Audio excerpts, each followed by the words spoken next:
Welcome back to Fire Emblem Thracia 776. This is the last chapter of the Manster arc, the last real chapter that's part of like a sort of serialized sort of continuity, where one chapter just leads directly into the next. So that doesn't mean that, even though this is my favorite part of the game, it doesn't mean that the ensuing chapters are going to be worse or anything. In fact, I would say the challenge actually becomes even greater after this, but I think a lot of people seem to disagree with that.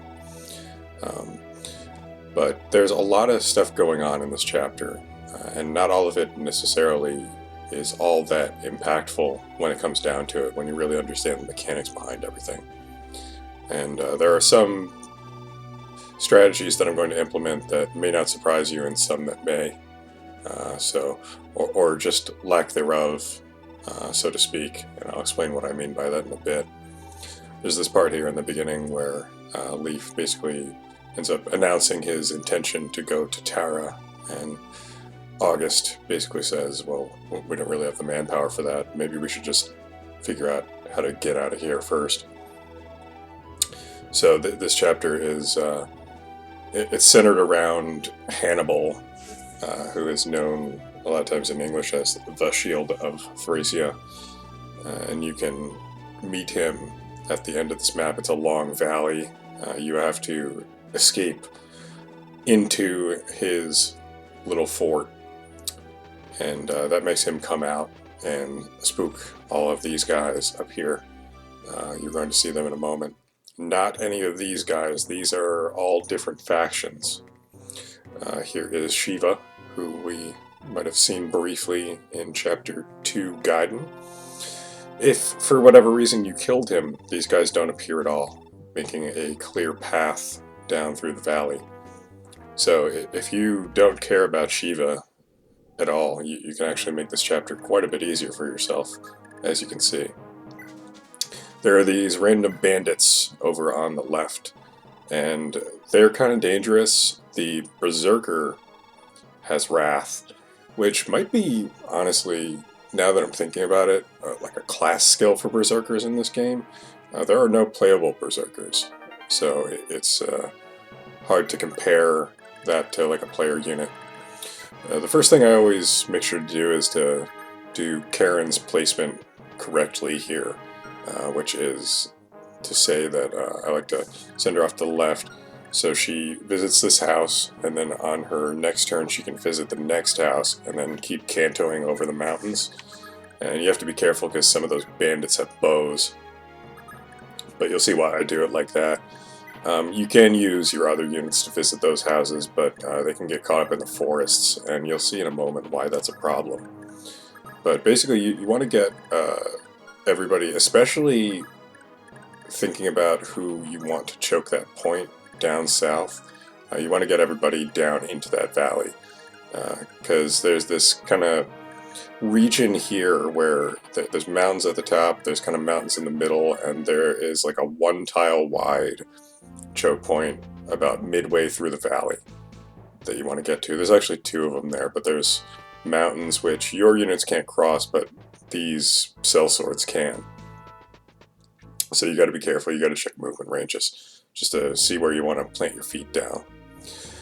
Now, I would be remiss if I didn't note that there is a way to make sure that you don't have any nasty surprises at all in this chapter if you block a particular tile.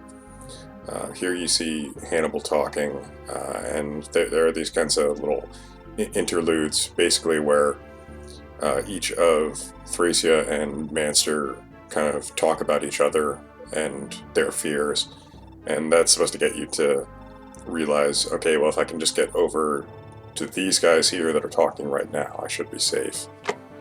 And I'll show you how you can fully take advantage of that. And that's because Finn and Safi finally find Leaf here, and they come in through this part of the mountains to the south of the Brigands. They won't chase you. Those guys are all either stationary or they only aggro once you actually get into their range or attack them. So you don't have to worry about Safi and Finn. You don't have to necessarily escape with them as quickly as possible. Although you do want to get them out of there just so they can eventually escape the map and also help out if you need them. So I think maybe somewhat obviously the best candidate to plug up that valley is Dalsin. And he can't quite get there to that spot that I was talking about in time. So you want to kind of use your mounted units just to give him a little bit of an extra push.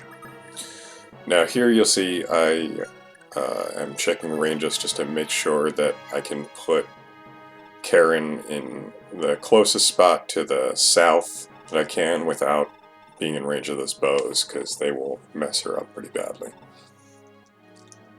There's a night proof and an antitoxin in these houses. Night proof obviously is the bigger score here, but the antitoxin is sort of a... They're nice to have around. I actually like to keep them on Karen and just kind of use her as like a backpack in a lot of chapters. The thieves are not terribly useful in this chapter unless you want to use them as bait. Maybe somewhat obviously, but there's not really anything to steal here per se. Basically my strategy is, as you might suspect, you have to talk to Shiva with Safi in order to recruit him. And the way I like to do that is to just wall off for a while and send Karen down and rescue Safi to get her back behind where my line is and get her ready to talk to Shiva once he is accessible through the sea of sellswords. And once you wall off up here, as you'll see in a few moments, the sellswords all just kind of throw themselves at you, and Shiva's like more or less last out of that group. It usually works out. So between that and managing the other things going on in this chapter, I find that by the time you get Safi up there is when she's usually ready to talk to him. Now you'll see that Raedric comes in here and orders this guy to, you know, continue pursuing Leaf, and he pops out of a particular tile up there that if you block it, it only makes like 3 cavaliers come throughout this whole map, and the boss doesn't come at all. This conversation just never happens, to my knowledge. And that is a way that you can just basically completely take your time in this map if you want to. I don't like to do it because I feel like this was probably more or less an oversight in programming, and that if they had had more time to test it out, they probably would have just had this unit spawn in like an adjacent space where they can, and just to tell you, hey, you can't do that. You can't just make these guys not spawn. So in this particular case, I like to play more in the spirit of what I think the game, how it was meant to be played, more or less. And some of the things I do in this game kind of, I think, maybe break that rule a little bit, but it's not really an exact science for me. I like having to deal with these guys. I like having to play it as kind of like a 3-pronged attack almost, in a way. I have never actually tried going the brigand route. It seems kind of tedious and somewhat simple, but that guy with Wrath can certainly mess you up. I have to double check that actually. It looks like it's actually a warrior and not a berserker. Although, thinking off the top of my head, I don't know if they have a different sprite. I want to say that they do. There's like the berserkers have more of a, like they face to the right or to the left, sort of like how the archers are, I think, in my mind. And the differences in this game, I think, are kind of subtle, because it's not like Fire Emblem 6 and 7, where they get like a big crit bonus compared to regular pirates or brigands or whatever. So I'm not sure what the difference is supposed to be in these games. So you end up getting to Safi around like turn 5 or 6, and meanwhile I like to send Finn straight south. You can have him come up and help out with these guys, and he has talk conversations with Leif and Nana, as you might expect.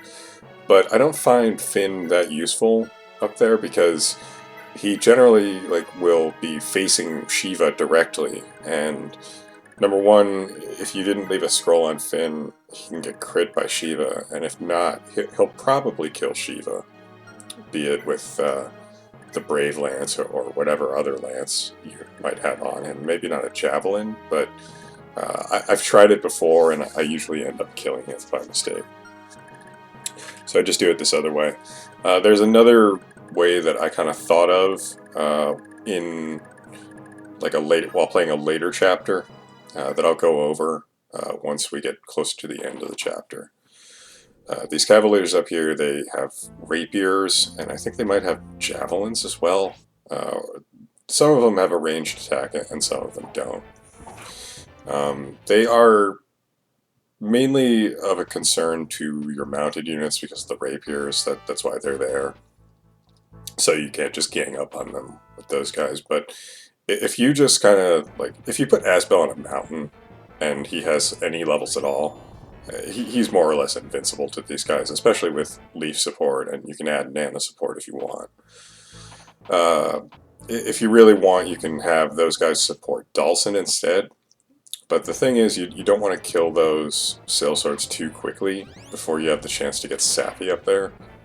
Otherwise, you have to probably do some weird stuff where you have to unequip some of your guys and let Shiva wail on them with scrolls in their inventory, preferably. It's kind of miserable, I imagine. But even if you didn't recruit Asbel, or he died, or he's not that strong, you can have Macha do it, Machua, or Leaf, honestly, as long as he's not at base and has no bonuses given to him. I didn't remember that I had Karen in range of one of these brigands, but as you can see, it doesn't really matter. Oh, there's the Berserker. So there's a Berserker and a Warrior. That's what I was remembering. And he doesn't go for Sappy, like I already said. If you send Finn down, he is by far the quickest unit that you have to get to the escape tile. I think he even beats Karen, even if you make a straight line there. Not sure about that. But beyond all that's pretty much all there is to this chapter. There's no other nasty surprises aside from it. If you take far too long and don't have anybody escape on that southern tile, then eventually guys with meteor and stuff start to spawn up top just to say, hey, you really, really better hurry up. Now, at this point, let me speed up a little bit, just so we can get to the part where I kind of screwed up. And these middle turns here are really nothing to write home about. I mean, it's just kind of you let Dalsin take a swing at one of these guys. Asbel kills a couple of these cavaliers, maybe with a little bit of help, and Finn keeps riding down in order to escape and alert Hannibal. And that's pretty much all there is to this chapter. If you do all of that, I promise this is very reliable, and you don't have to break the game per se. You just got to be careful with your positioning of Karen and Sappy. I guess I'll talk about that other method now. I think another thing you could do is that once these sellswords get willed down, you can probably have Karen dismount in range of Shiva, and then Sappy from below in the valley can probably talk to him right after. And that way you don't have to worry about getting rid of most of Karen's inventory or anything, because in that sort of case, you don't have to worry about getting the items back because they're on Shiva. So that's not a deal. I've used that sort of strategy before. On his way down, Finn can visit this village for a pure water.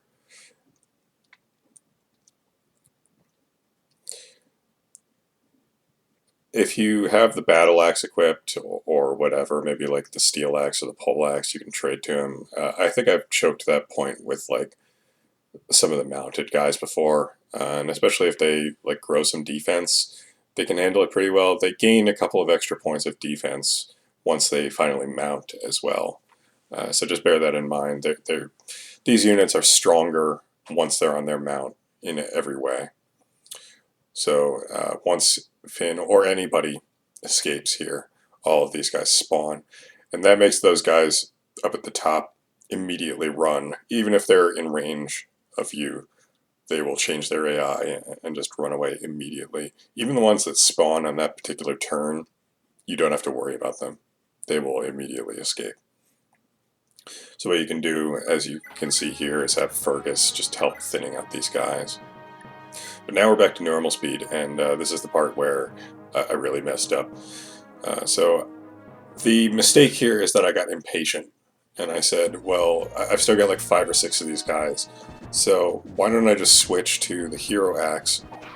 Because chances are, with only like a 66% hit rate, that Dhalsim won't kill all of them, right? And that was not a good assumption to make. So let's see how that plays out here.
So as you can see here, not only does Dhalsim have pretty good hit rate against the strongest unit in this whole bunch, but he also one-shots him. So even if he had somehow missed one shot, that was game over right there for Shiva. So I don't know if we would really count that as a death so far. I'm going to count it as a death, even though it wasn't one of my own blue units that bit the bullet there. So just, either be patient or, maybe use somebody as bait like I was describing before would have been the way to go there.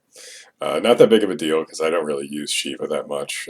Honestly, the killing edge or the kill sword that he has on him is the bigger loss in some ways, as cold as that may sound. But, without those guys in the way there, this is a really straightforward chapter. I think if they weren't there, you can outrun those guys like completely, and this chapter is just a non-factor. But most people like to go for full recruitment, so those guys are actually an issue. But rest in peace, token Myrmidon with Killing Edge. We hardly knew ye. As you can see, these guys just immediately head back into their little house there. And you can rescue your guys to make things faster. Note that when Finn is over on the left, you might have seen you have to dismount him to get him past the mountains because he's not yet promoted. Unmounted cavaliers and knights and everything like that, they cannot cross mountains. and armors can never cross mountains. So I'll get a little bit more into that in a couple chapters, because that is a problem with Dhalsim. But anyway, at this point you get all your guys back, and nice little happy reunion for the most part. But that is chapter 7. I'll see you next time. Thank you for watching.